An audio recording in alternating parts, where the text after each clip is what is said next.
A city with divided loyalties. The Champions League final will, for the second time in 3 years, be contested by cross-town rivals Real Madrid and Atletico Madrid. At Real's ground, big screens are being erected so the fans who didn't travel to Milan can enjoy the match in a big stadium atmosphere. Fan clubs around the city are gearing up for the game. None more so than Real Dragon, a Chinese Real Madrid supporters club. Everyone who comes here likes Real Madrid. A lot of Chinese people, a lot of my countrymen love Real Madrid. I feel nervous. We are going to Milan and we are going to win the cup. In some parts of Madrid, the match offers the chance to bring people together. The San Anton Church will show the game on TVs for hundreds of homeless supporters. Hemos preguntado dónde vais a ver el campeonato, el final de. We asked them where they were going to see the final, and they said they didn't have anywhere because most of them didn't have homes. They sleep in the street, under a bridge, or by a cash machine. So we said, why don't we set up a room at the church where they can see the final? The impressive Real Madrid Museum may soon need a further extension should the club win an 11th European Cup. But given the close rivalry between the two, picking a winner is far from straightforward. I think this could be an absolute classic final. I think it's a bit like the brilliant semi-final we saw in Munich, where Atletico and Bayern, the clash of two styles. This is another clash of styles, but with the added local thing going on. And I think it's going to be tight, it's going to be feisty, and it's really going to go off. Well, if Real Madrid are victorious, then tens of thousands of Real fans will gather here in Cibeles in front of the town hall to celebrate yet another Champions League title. And in the early hours of Sunday morning, the Real Madrid players will be here to join in the party. While here at Neptuno, just a few hundred metres along the road, is where the Atletico Madrid fans will gather should Diego Simeone's men triumph in Milan, and where the Atletico fans will get to see their first ever European Cup. Whatever happens, one thing is for sure. A Spanish side will claim European football's biggest prize for the third year in a row, making Spanish football the big winner. Dan Williams, CCTV, Madrid. All right, now the biggest club competition this weekend is about to get underway in Milan, and we shall discuss that further with Solomon Ajuziogo, who joins us now live from Lagos. He's a football analyst. So Solomon, are fans in Lagos following what is happening in Milan San Siro? This is a football-mad city, you would understand. In a football-mad country, it's a sort of night that the viewing centers, the football viewing centers and the joints all over the city of Lagos look for, they wait for. It's a sort of night they live for. It's also the sort of day that sports betting companies in the city also live for. So it's all racked up. The fact that it's a derby, a Madrid derby, and a revenge mission for Atletico makes it all the more appealing to the football fans here in Lagos.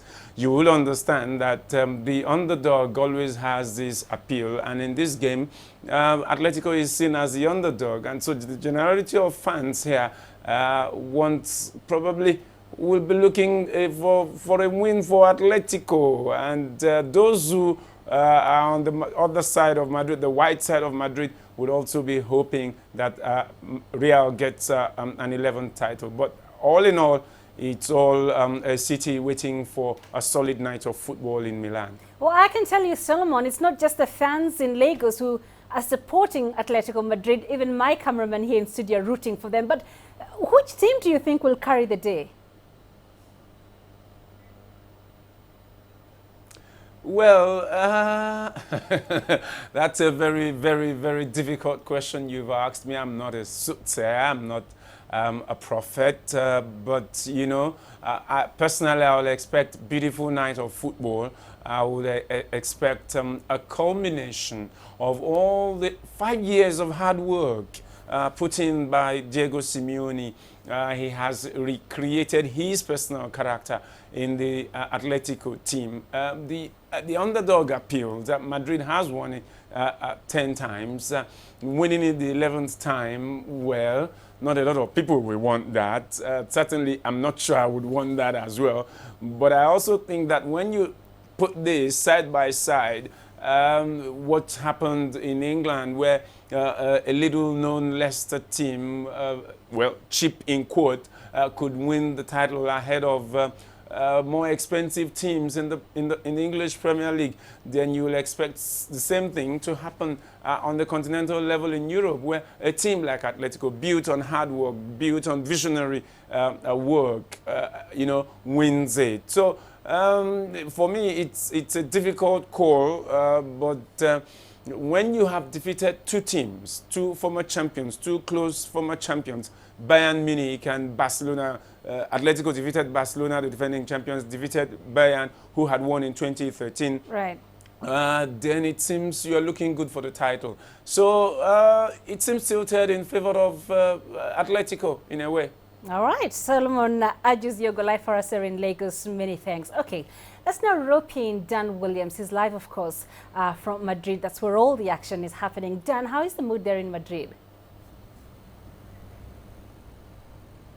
Yes, as you can imagine, it's pretty tense here as kickoff approaches. You can probably see behind me Cibeles. They're building a stage there, and it's at the main kind of water fountain here, and that is where Real Madrid will parade the trophy should they win it for an 11th time, just a few hours after the match. As soon as they finish in Milan, they'll come here and show off the trophy to tens of thousands of fans. But Atletico Madrid fans are also here in force across the city as well. Of course, we're just moments away from kickoff, and as you can imagine, the atmosphere is starting to build up. The Atletico Madrid fans have hired out, the club have hired out an indoor arena for them to watch, while up the road here at the Bernabeu is where the Real Madrid fans will watch the game. It's getting tense, and as you can imagine, very shortly some very sore fingernails will be chewed away as this match gets underway. Right, so it's quite a battle tonight, Dan. There were concerns that Ronaldo might not be fit for the final, but now he is good to go.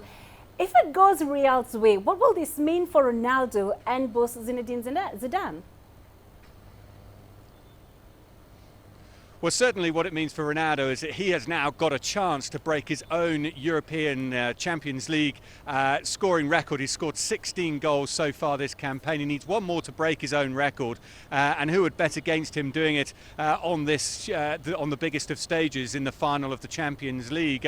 He's been incredible. 51 goals this season. That's the 6th season in a row he's scored 50 goals or more. And he's just such a key player, real talisman for this Real Madrid side, and so important. So when he went down with that thigh injury in training earlier in the week, you could almost hear a pin drop. It was almost such concern that perhaps Ronaldo, the star player, would miss the Champions League final. He seems happier this year, and a lot of that has to be done down to Zinedine Zidane, who took over in January. And what a fairy tale story it would be for him if he was to finish 6 months down the line with his with the first trophy, and what a trophy that is. The biggest trophy in European football. So it really would be an incredible achievement. This is a club that's really been turned around under Zinedine Zidane. 6 months ago under Rafael Benitez, it would have really been hard to imagine Real Madrid being in the final and competing. 12 wins on the trot in the league for Real Madrid. They're the form team, but don't rule out Atletico Madrid either, it has to be said. They, of course, have got the Diego Simeone. What a coach he is. A really passionate, committed coach, demands out of his players. I think we're in for a real cracker this evening. We are indeed. Should be a very entertaining match. Looking forward to that. Dan Williams live for us in Madrid. Many thanks.